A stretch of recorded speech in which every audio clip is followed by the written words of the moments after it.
Welcome to the channel. Before we dive into this chilling case, how about helping us spread these stories? Like this video, subscribe to the channel so you don't miss anything, leave your comment with your impressions, and share it with your friends so more people can learn about these crimes that marked history.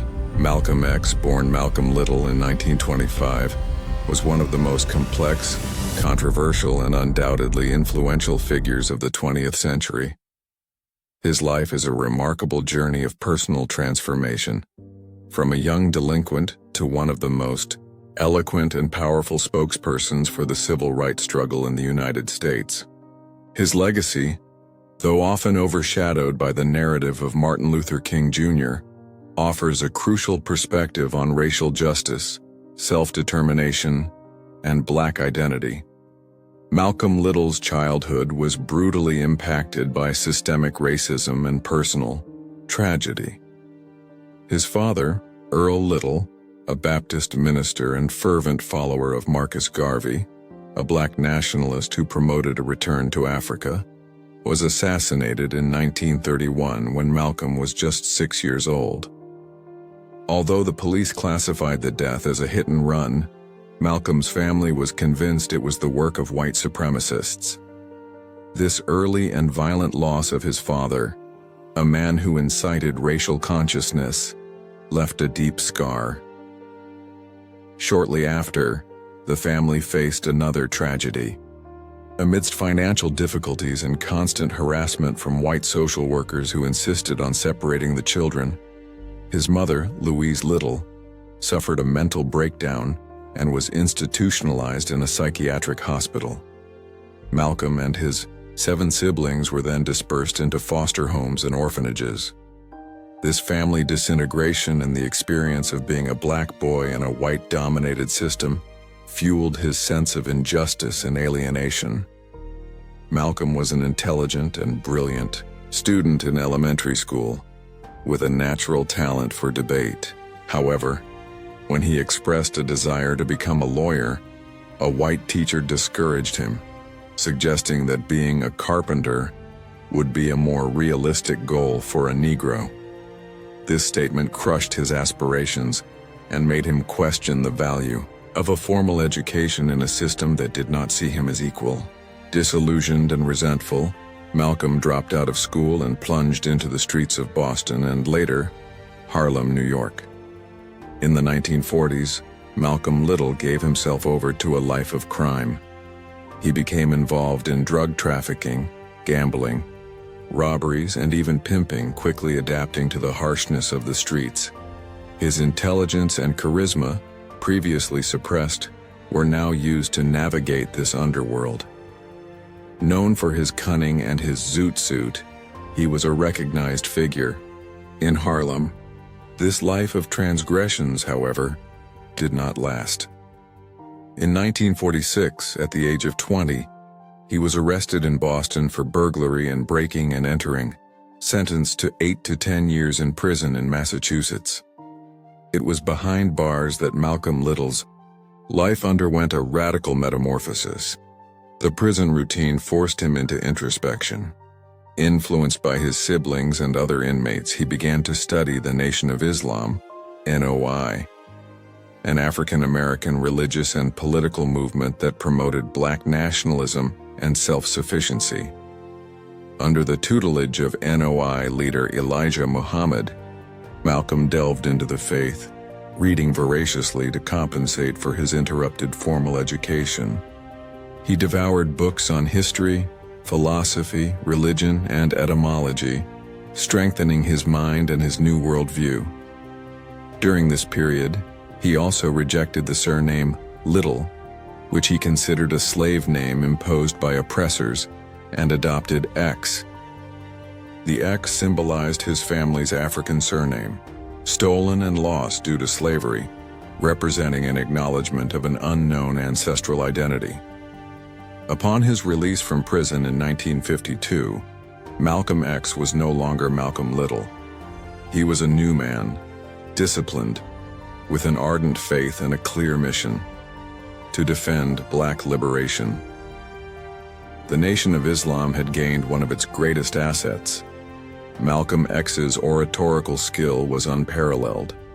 He could captivate and energize crowds, from intellectuals to laborers, with his sharp logic, cutting humor, and relentless denunciation of systemic racism and white oppression in the United States.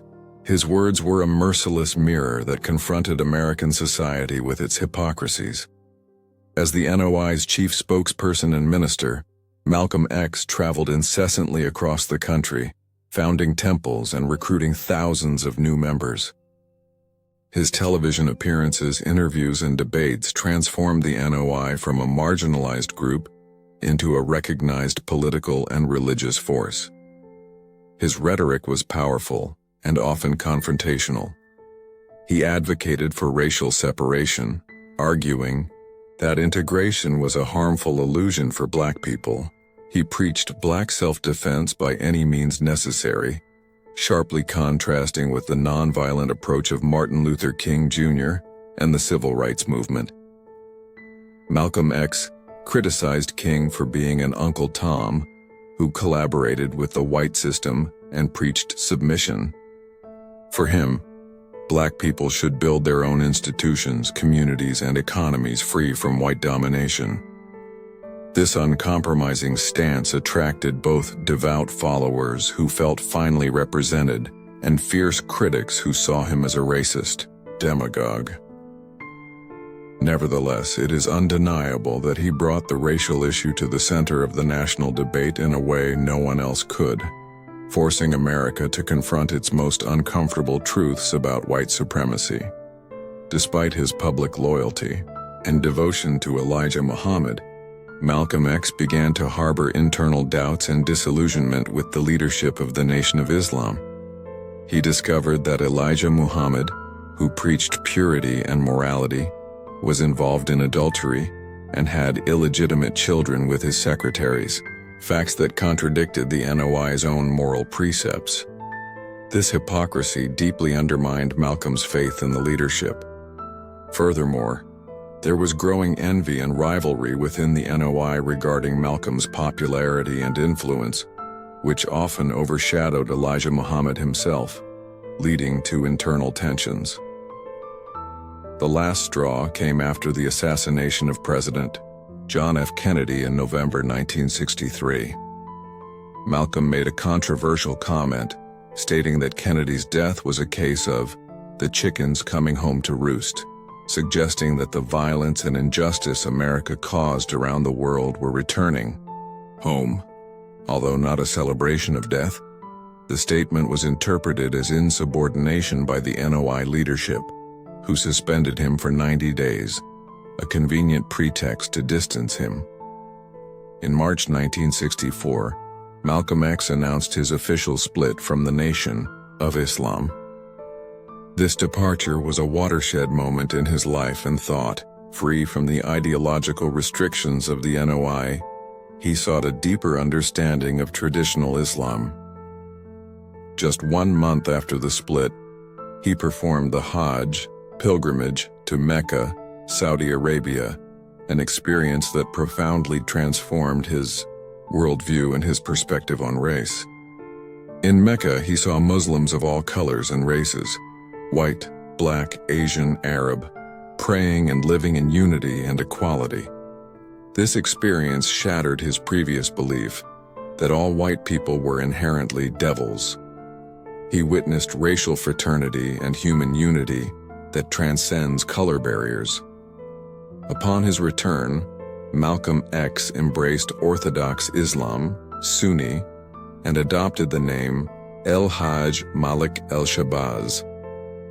His ideology evolved from Black nationalism focused on separation to a more universal perspective on human rights, which still vigorously advocated for Black self-determination and dignity, but now recognized the possibility of multiracial alliances. He founded 2 new organizations, the Muslim Mosque inking to promote Orthodox Islam, and the Organization of Afro-American Unity, OAAU. The OAAU sought to connect the struggle of African Americans to liberation movements worldwide, arguing that the racial issue in the U.S. was not just a civil problem, but a human rights problem that should be brought before the United Nations. This final phase of his life, though brief, showed a mind in constant evolution, seeking broader and more strategic solutions to oppression. Malcolm X's break with the Nation of Islam did not come without consequences. He became an explicit target. Death threats from the NOI intensified, and his home was firebombed on February 14, 1965, with his wife and daughters narrowly escaping unharmed. Despite his life being in constant danger and the intense surveillance by the FBI and other government agencies, Malcolm refused to be silenced or to stop fighting for his ideals. Just 1 week after the bombing of his home, on February 21, 1965, Malcolm X was preparing to deliver a speech at an OAAU event at the Audubon Ballroom in New York. As he greeted the audience of about 400 people, a disturbance in the crowd drew the attention of security.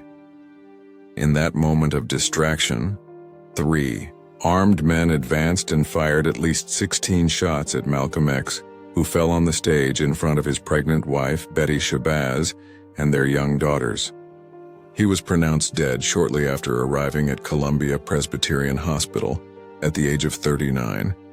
3 members of the Nation of Islam were later convicted of the assassination: Talmadge Hayer, also known as Thomas Hagen, Norman Butler, and Thomas Johnson.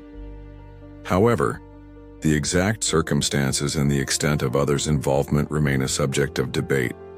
In 2021, a new investigation resulted in the exoneration of Butler and Johnson, who had spent decades in prison, raising serious questions about the judicial truth of the case and the possibility of involvement of other factions or even authorities.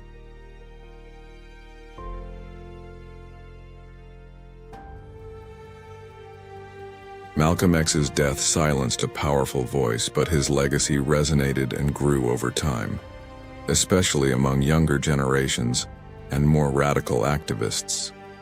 He is widely recognized for inspiring the Black Power movement, his emphasis on Black self-determination, racial identity pride, and self-defense as a response to police violence and oppression, profoundly influenced groups like the Black Panthers and other liberation movements worldwide. Challenging systemic racism. His radical analysis and relentless critique of white institutions and racial supremacy were crucial in exposing the depth of racism in the U.S. and inspiring resistance.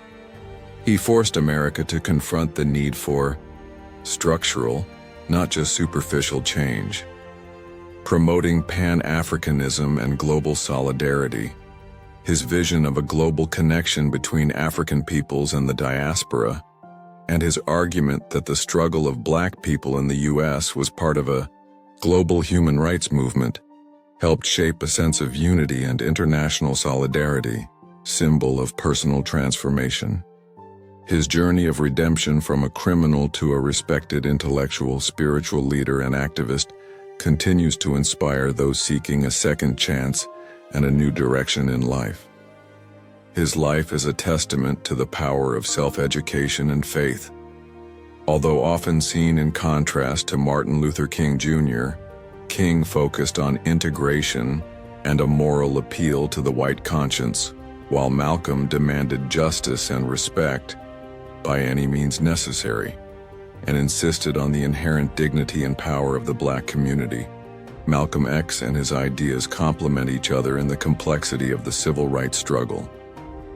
His vision, sometimes harsher and more confrontational, forced America to face its most uncomfortable truths and left a legacy of activism, reflection, and resilience that continues to be studied and debated today. His life and death remain a powerful reminder of the dangers and promises of the struggle for justice and equality.